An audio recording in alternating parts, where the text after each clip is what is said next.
Genèse, chapitre 8.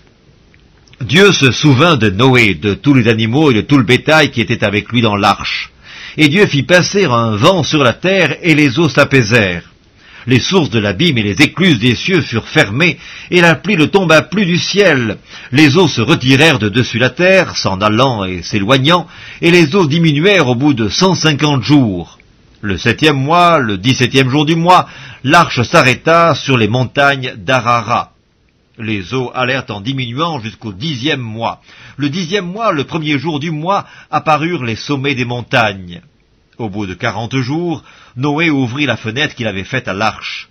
Il lâcha le corbeau, qui sortit, partant et revenant, jusqu'à ce que les eaux eussent séché sur la terre. Il lâcha aussi la colombe, pour voir si les eaux avaient diminué à la surface de la terre. Mais la colombe ne trouva aucun lieu pour poser la plante de son pied, et elle revint à lui dans l'arche, car il y avait des eaux à la surface de toute la terre. Il avança la main, la prit et la fit rentrer auprès de lui dans l'arche. Il attendit encore 7 autres jours, et il lâcha de nouveau la colombe hors de l'arche. La colombe revint à lui sur le soir, et voici une feuille d'olivier arrachée était dans son bec. Noé connut ainsi que les eaux avaient diminué sur la terre. Il attendit encore 7 autres jours, et il lâcha la colombe, mais elle ne revint plus à lui.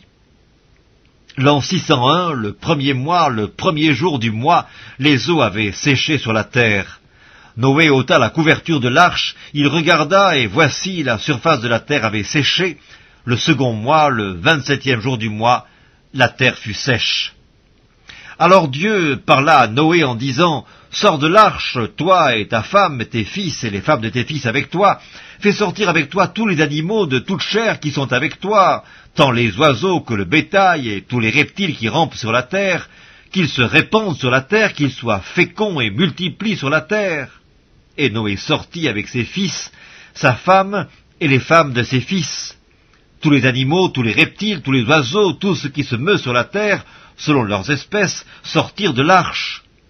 Noé bâtit un autel à l'Éternel, il prit de toutes les bêtes pures et de tous les oiseaux purs, et il offrit des holocaustes sur l'autel. L'Éternel sentit une odeur agréable, et l'Éternel dit en son cœur, « Je ne maudirai plus la terre à cause de l'homme, parce que les pensées du cœur de l'homme sont mauvaises dès sa jeunesse, et je ne frapperai plus tout ce qui est vivant comme je l'ai fait. Tant que la terre subsistera, les semailles et la moisson, le froid et la chaleur, l'été et l'hiver, le jour et la nuit ne cesseront point. »